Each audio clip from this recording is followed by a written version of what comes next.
Yesterday we started talking about work energy theorem. Okay? And we said that the work energy theorem says that work is a change in mechanical energy. Right? Work is done anytime a force is exerted through a distance, which I demonstrated with my chair at the front of the room. Okay? The harder I push, the faster it would go. Or the longer I would push it in terms of distance, okay, the faster it would go. Right? Those two things affect how much work is done and thus how much energy was transferred from me to the chair. Okay? And that's true for all situations. Then we talked about the life lessons. Okay? All the real world physics examples that have to do with responsible driving practices. Okay? Work is a transfer of energy. If I'm going to get rid of energy in stopping a vehicle, okay, work has to be done, force applied over a distance. Okay. All right, then we started looking at just the individual parts of mechanical energy. On the first day of this unit, we talked about that mechanical energy is the sum of an object's kinetic and potential energies. Okay, so you have mechanical energy if you have one or the other or both. Is it possible to have both at the same time? Anything possible to have both kinetic and potential energy at the same time? Okay. Would a plane flying through the air have both types? It would have kinetic because it's moving and it's above the ground, so it would have potential. So it's absolutely possible to have both. In fact, most things do have both types of energy. If I do work, I will change one or the other of these or both. Right? If I start pushing something up a ramp, okay, like what we looked at yesterday, if I accelerate something up a ramp, so I make it go faster and up the ramp, I'm changing both its kinetic energy, because I'm making it go faster, and its potential energy, because I'm making it go higher off the ground. Everyone kind of following me there? Right. Then at the end of the day, we were looking at just what affects potential energy and how do we solve problems related to potential energy.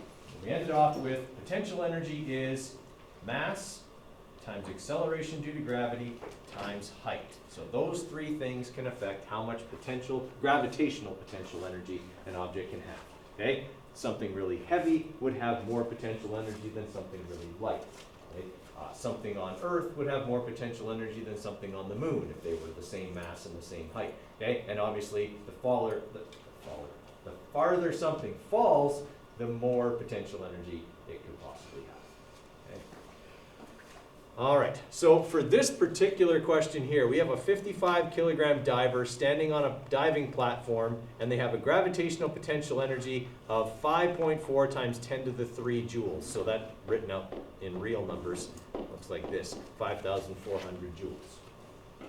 Okay, we want to figure out what's the height of the platform. So they gave me EP, 5,400 joules. They gave me the mass, 55 kilograms, and I have to assume that this is where? Earth, where G would be 9.81. All right, so I have everything except H. I want to solve for H. What do I do with M and G? Right now I'm multiplying them, so if I want to move them, I would divide them over to the other side. So it's a really easy formula to use because whatever you have to move, you just divide. Okay, it goes over to the other side. So now my formula will be potential energy divided by M times G. You do have to watch this, okay? These were brought over together from that side, so it's like they're in brackets. Okay, so when I'm calculating the height then, I would have my 5,400 joules divided by 55 kilograms times 9.81, and that would tell me that that person is on the 10-meter diving platform. Okay. Everybody all right with how that works? Okay. Now, at the end of the day yesterday, we were kind of talking about whether potential energy can do any work. I don't think we got kind of the answer to that. If something has potential energy, can potential energy do work? It can't. It's just that, potential. It's the potential to do work. If I want it to do work, then I have to convert it into what? Kinetic energy. It's kinetic energy. It's moving things that can do work. Okay? The fact that, you know, this bottle full of hand sanitizer is sitting here, okay, it could do some work, but not until it what? Until it falls, right? If it falls, its potential, or moves, yeah, but if it falls, its potential energy will turn into kinetic, because as it falls, its height will decrease and its speed will increase, okay? In fact, if it's sitting right here and right now has 50 joules of energy, then when it hits the ground, it'll have how many joules? 2,000. No, 50, right? If I do 50 joules worth of work to lift it here, it has 50 joules worth of energy. You can't have any more than that, right? It's going to convert the potential 50 joules into kinetic, but it can only convert 50 joules, okay? Otherwise, I'm creating energy, which we all know we can't do because it violates the first law of thermodynamics. You can't create energy, can't destroy it. Does that make sense? Okay. Sorry, then in which example would it be 4 times? Oh, that was the speed. Oh, okay. That was, speed was exponentially related to energy, so it's not about creating energy, it's just saying if I increase the speed, like of the same object, if the same object is going twice as fast now, it has 4 times as much energy. Oh. But I would have had to do work to make it go twice as fast. Mhm. All right, so prime example of doing work. I don't know if anyone has seen this. People break stuff with their hands and feet, okay? And it's impressive when they do it, okay? They, is that doing work? Definitely, okay? They're changing the shape of whatever it is they're breaking, okay? That's exerting a force through a distance. They're definitely changing and doing their work there, okay, in order to break, like in this case, breaking boards, okay, breaking concrete, okay, stuff like that. Now, the key to this is to have enough, well, there's several keys, but to have enough kinetic energy to do that work, right? That usually means that they have to be moving pretty fast. Yeah. A lot of it is technique, and a lot of it is setup, right? If you can see here in this picture, there's little spacers between each one of these boards that the guy is breaking. Okay? Why is that important? Why does there need to be space between all of those boards? Because if you punch them when they're all together, then it's going to be like hitting a solid wall. Exactly. Okay? If you don't have spaces between those boards, you're not breaking, 8 skinny boards. You're breaking one post. Okay? And that's a little tougher. A lot tougher. Impossible. Okay? Yeah, you wouldn't be able to do that. But if you have those spaces, what happens is as you break through the first one, okay, you now add the mass of the first, and all the work you did to the first is conserved, and it keeps moving through, okay? And it helps you to finish off the job. If it's one big block, you just smash into it, and all of your energy gets turned into heat and sound, and some of that sound might be cracking, not of the boards, okay? Right. Now, somebody's just going to walk up and do this? No. Okay, this requires huge amounts of training, right? And I don't mean like training just to be strong.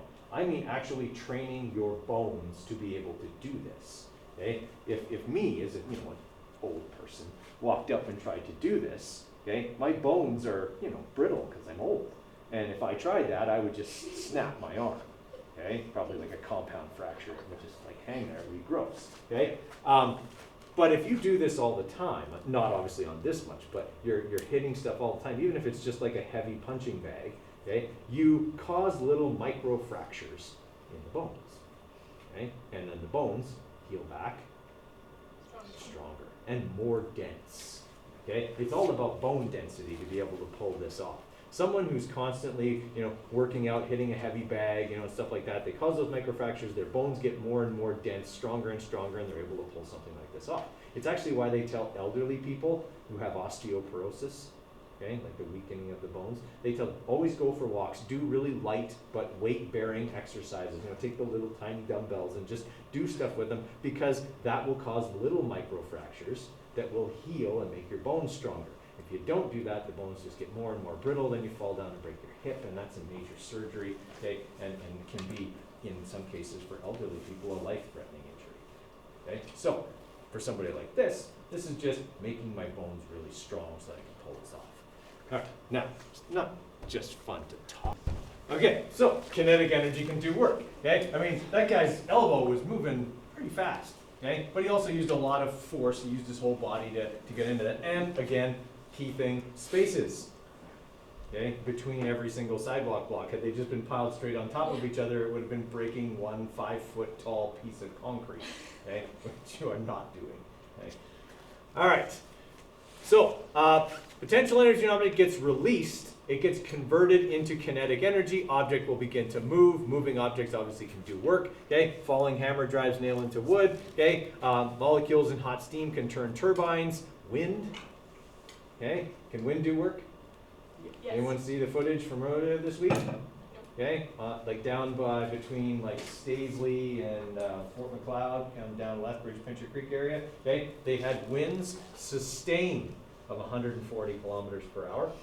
Okay, gusts to like 160, right? They had semi-trucks turned over in the ditch on Highway 2, okay? The place where we keep our trailer, 2 trailers were over on their sides. Ours wasn't one of them, but we still have to go down on the weekend to fix some stuff because, okay, the force of the wind caused the trailer to sway and actually bent the jacks that hold it up on one side, okay? So you got a lot of work being done there, a lot of energy coming in, okay? And you don't really think about wind having energy, but think about the mass of air that moves when wind blows, right? Like you only feel a little bit of that, right? If you're standing out in the wind, you feel, you know, maybe a couple of kilograms worth of air actually hitting you when you're standing out in a strong wind. But as the wind gets faster and faster, does its effect feel greater and greater, right? And that goes back to that speed is exponentially related to kinetic energy, right? The faster that wind blows, exponentially more energy is going to be there and more work can be done. All right, so a moving object has kinetic energy. When a solid object moves, all the molecules move together. We talked about that with the truck example with the guy with the golf club. Okay, and we said that, yeah, in the perfect physical world, if there was no friction and he hit the truck with that golf club, the truck would move. All the particles would move in unison. But in the real world, the truck doesn't move, right? Even if it's in neutral, it's still not going anywhere, right? But all the particles in it do move because a vibration passes through. But that vibration is not all of them moving in unison. It's that vibration being passed from one particle to the next, okay, and eventually getting all the way through. Okay, so even when molecules are not physically attached to each other, they can still move together. And that's the wind example, right? So if we're looking here at this roller coaster, okay, so up here at the start, okay, up here at the start, I would have mostly what kind of energy? Potential. I'd have mostly potential. I mean, the cart's kind of rolling a little bit, but it would be mostly potential energy here. Now, let's assume that this roller coaster exists in the perfect physical world. As it starts going down this hill, that potential energy starts turning into kinetic energy. The height decreases, the speed increases, all right? When we get down here to the lowest point, we would have mostly kinetic energy and very little potential. If this was right on the ground, then we would have 0 potential, but lots of kinetic, because that's where you'd be going the fastest. Okay, and then obviously it just gets converted back and forth, back and forth. So if this was the perfect physical world and you gave this thing a push from this, it would just keep going. It would never stop. Okay, obviously in the real world, that's not how a roller coaster works. Okay, in the real world, the first hill is the highest, and no hill will ever be even close to that on the rest of the ride, because there is a lot of friction in a roller coaster. Okay? How many people have like stood next to or ridden on one? Okay, is it loud? Yeah, it's really loud. If you've been to the one in West Edmonton Mall, the Mindbender, okay, when that thing is running, you have to shout to be heard by somebody who's right next to you. And it's not because the people on it are screaming. I mean, it's partly that, but most of the sound is actually because of friction between the wheels and the track. Okay? And that represents a loss of mechanical energy. As that cart is going down the track, it's losing energy. It's not converting all of its potential into kinetic, it's converting some of it into sound, some of it into heat, okay, and all of that kind of stuff. And so the next hill up it's maybe 2/3 as high. the first loop, or sorry, as the first hill. And the loops, they're maybe about half as high as the first, right? Because if they were any higher, you wouldn't have enough speed to get through them. And then you just kind of do this at the bottom of the loop. Oh, no, sorry, we don't have anything to say for that. It's shut down now, because I'm waiting for a part from Taiwan. Yeah. Yeah, I went over the summer and I was bummed because it was close. It's, like, we used to take the physics classes there for a field trip every semester, but we haven't obviously done that since COVID and since they started like grotesquely ripping us off for the ticket prices. But yeah, we used to go there all the time, and so, you know, Mr. Dickey and myself have ridden this thing like literally hundreds of times. And then we went and we got to the top of the hill, the first hill, just started going over, and the brakes locked. So we're sitting there like this, looking down at the first drop, and the brakes are on. So we're just sitting there. Nobody comes over the speaker to tell us what's wrong. They just leave us there for what felt like an eternity. It was probably like 10 minutes, but it felt like 2 hours. And nobody comes on. The kid next to me is pulling a full-on Harry Houdini. Like, he is going to dislocate his shoulder and get out. Okay? Like he's got the belt undone, and he's trying to figure out a way to get out of the shoulder harness. Like, I'm like, where are you going? Like, really? I'm scared too. Like, don't get me wrong. I'm terrified. But I'm also way bigger than you, and I have no hope of getting out. You might, but where are you going to go, really? Okay? He's like, well, there's a ladder over there. Huh? It's over there. How do you propose you're going to get to it? No. He didn't care he's getting out. Anyway, I kind of just, you got to stay put, dude. And then, all of a sudden, let the brakes go. Quietest mind bender ride ever. Everyone was too scared to scream. Like, it wasn't fun at all. And then they take us off and put the sandbags on and run it with sandbags. And like, we were just sandbags. We could have died. We would have been sandbags. No one ever said what was wrong with it or why the brakes came on or what, but there was obviously something they needed to test That afterwards. happened at Disneyland, but they actually came on. Like, somebody like threw up on the railings.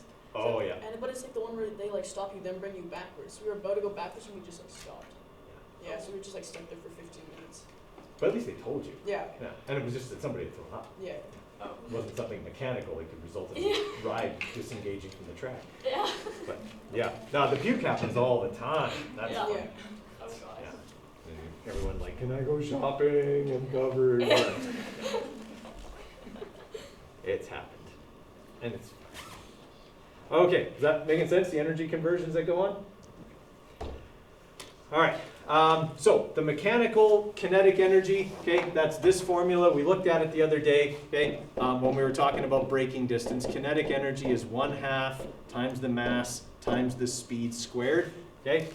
So the bigger something is, obviously the more kinetic energy it would have, okay, due to increased mass. And we talked about that exponential relationship with speed and kinetic energy. The faster you go, you will have exponentially more kinetic energy.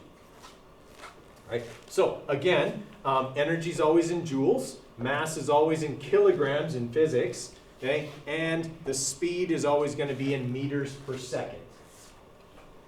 Okay? That way we get the units for joules. Did I tell you what the units for joules were? I think I skipped that part. Just like kilograms. Okay, kilogram meter squared per second squared. Right. Okay, so if we're looking at this here, guys, like obviously mass is in kilograms, and if speed is squared, that's meters squared per second squared. Kilogram meters per second squared, it's joules. Okay, you never have to write it like this, just write it as joules. Okay, it works the same for m times g times h. Kilograms times meters per second squared times meters. Well, meters times meters is meters squared, kilogram meters squared per second squared. You always get joules, okay, regardless of which type you're calculating. Oh, and then okay, kilogram meters squared per second squared. All right. So, oh, that's the one we did yesterday. I even picked the same force, 7,500 newtons. It's like I've done it once or twice. Okay, so I want you guys to write this down. We're going to do a few examples of what a work energy theorem problem looks like. Okay? So in this question, we have a rubber band that's stretched 0.85 meters by a force of 60 newtons. What speed would it propel a 0.125 kilogram ball when released? So essentially, this is a slingshot. Okay, I draw back the rubber band, okay, put a ball in it, and I'm going to let it go. And I want to figure out how fast the ball will leave the rubber band or slingshot at. Okay, so get that one copied down, and then we'll walk through it together. All right, so some formulas that are probably going to be important during work energy theorem calculations. Work is force times distance. That's on your formula sheet. Okay, work's a change in energy, which is final mechanical energy minus initial mechanical energy. When we're doing this in Science 10, that'll either be potential or kinetic, never both. Okay, we deal with problems that have both kinds changing in Physics 20, but not in Science 10. So this would be like final kinetic minus initial kinetic, or final potential minus initial potential, but never both. Okay? And then obviously our two types of energy. Potential, m times g times h, and kinetic, 1/2 mv squared. Okay, you don't have to write those formulas down, they're on your formula sheet. Okay? But this is where now we're going to use lots of the formulas from our formula sheet.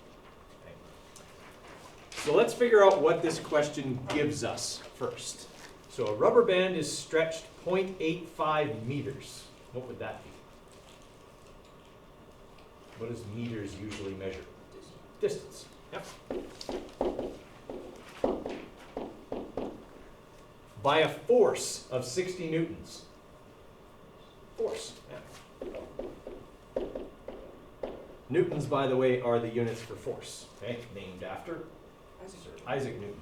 Okay, who's the father of all kind of modern Newtonian physics. Okay, so obviously he gets that named after him. And the units for energy are named after Joule, yeah, who was the guy who did the steam engine and stuff. So pretty important too. All right. At what speed? What are we looking for?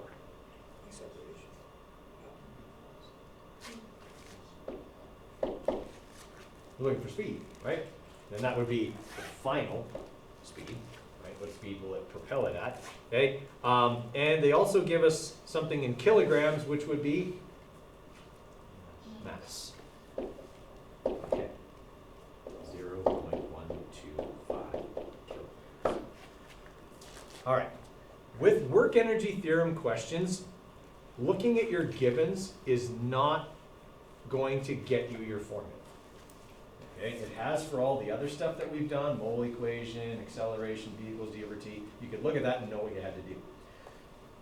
For work energy theorem questions, we're going to be using more than one formula in each question. We're actually going to be setting them equal to each other. So what we have to do is, from the context of the question, we have to figure out a couple of things. Is work being done? If so, what kind of energy is being changed? Kinetic or potential? Okay? In this question, what kind of energy is being changed? Kinetic, because it talks about speed. Okay? If there's a change in speed, then we're talking about a change in kinetic energy. If it's talking about how high will it go, then it's talking about a change in potential energy. Right? So you have to get that from the context of the question. In this question, we're shooting a ball from a slingshot. Right? That's involving a change in kinetic energy. The ball is going to go from a velocity of 0 to whatever the slingshot can shoot it at. Okay, so once we've decided that, we want to write down this, work energy theorem. The work being done, and is there work being done here? How do I know? Okay, energy is being changed, and the rubber band is stretched. the rubber band is stretched because I exerted a force through a distance. Okay, so that tells me work is being done, and that work is going to change the kinetic energy of the ball. Okay, so this was a question for marks. You'd get a mark for your givens. And you'd get a mark for correctly identifying that work is being done and it is changing kinetic energy in this question. All right. What's the formula for work? multiply two things. Force and distance, right? Alright, force times distance equals the change in kinetic energy. Anytime we see delta, that means final minus initial. So that's going to mean 1/2 mvf squared, my final kinetic energy, minus my initial kinetic energy. They never tell me this outright, but what's my initial speed? 0. It is 0. So what's my initial kinetic energy? 0. So I don't even have to worry about that part. Subtracting 0 doesn't change the number, so just get rid of it. Okay, what does the question want me to find? The final speed, VF. Okay, so if I want to get VF by itself, what do I do with the half and the m? Divide them over to the other side. Right now I'm multiplying, right? It's 1/2 times m times VF squared. So if I want to move them, I do the opposite.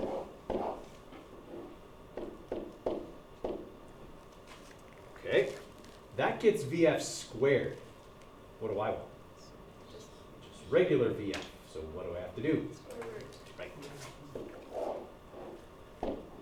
Okay, so now I've got my formula. Okay, that VF will equal the square root of force, 60 newtons, times distance, 0.85 meters, divided by 1/2 times the mass, which was 0.125. All right. Entering into your calculator. There's two ways to do this. All in one step, or one piece at a time. I highly recommend one piece at a time. Okay? If you try to do it all in one step, you need a lot of brackets, and you got to keep track of them and do them all right, and I don't recommend it. Okay? So what I would do is first turn on my calculator, which I should have done earlier. Okay? Is I'm going to punch all of this in, but one step at a time. So that means I'm going to do the square root at the very end, right? Okay, so I am first going to do the top, force times distance. That's 60 newtons times 0.85 meters. All right, so this is going to have 51 joules worth of work being done, 51 joules worth of kinetic energy being changed. All right, I need to divide that by 1/2 of m, which is what was on the bottom. Okay, so we're going to go divide that number by, and then I'm going to put it in brackets so it all does it all at once, 0.5 times 0.125. Okay, so I'm doing the bottom now. All right, 816. Now I want to do what with that number? Square root. Square root. So second square roots. Put my answer in there. Okay, so the ball will leave the rubber band or slingshot at 28.6 meters per second. Is that pretty fast? Yeah. Yeah, it is. It's 102 kilometers an hour. Okay? You could take someone's eye out. All right, everyone follow what we did there. Okay, so in every work energy theorem question, the good news is they all start the same way. Work equals a change in energy. You just have to decide, is it potential or kinetic? Then you go set force times distance equal to the change and manipulate and solve. Could you redo like the calculations on the calculator? On the calculator? Yeah, because I did not get the same answer. Okay, so first I went 60 times 0.85. Yeah. Okay, that gave me 51.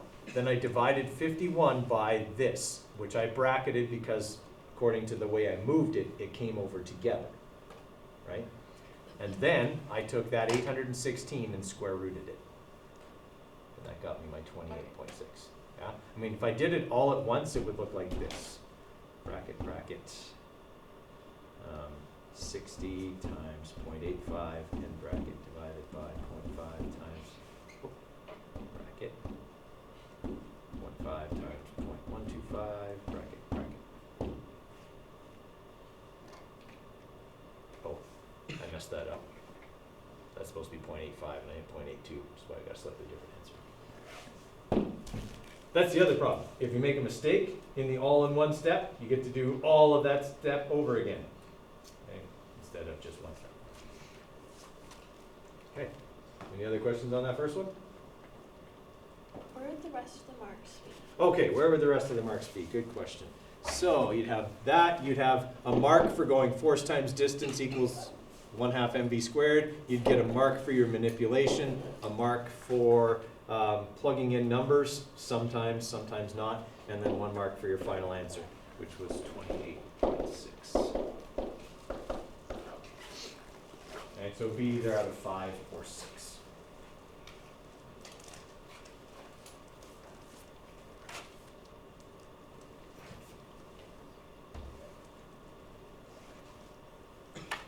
Okay, so this one's similar to the one we just did, right? Except you're not being asked to find speed this time, you're being asked to find force, right? So give me a couple minutes. We'll try and get that one done before the bell goes. We got 4 minutes left. Get too much time watching people break stuff.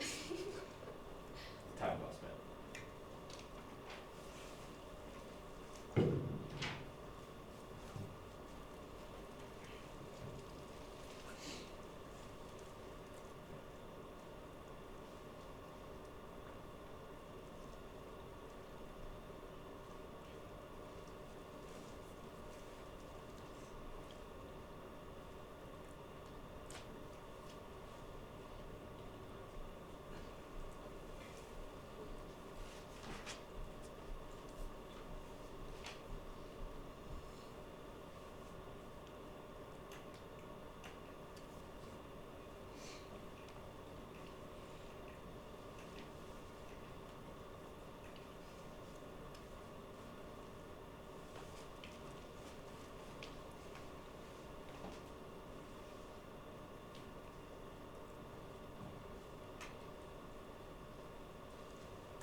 You know what, guys, there's no way we'll get through that. So we're going to do that one Monday morning. Okay? Don't forget that your acceleration labs are due. That's Tuesday. Okay? Make sure that you got those ready. I'll look over those on Monday if anybody's got them ready. Okay?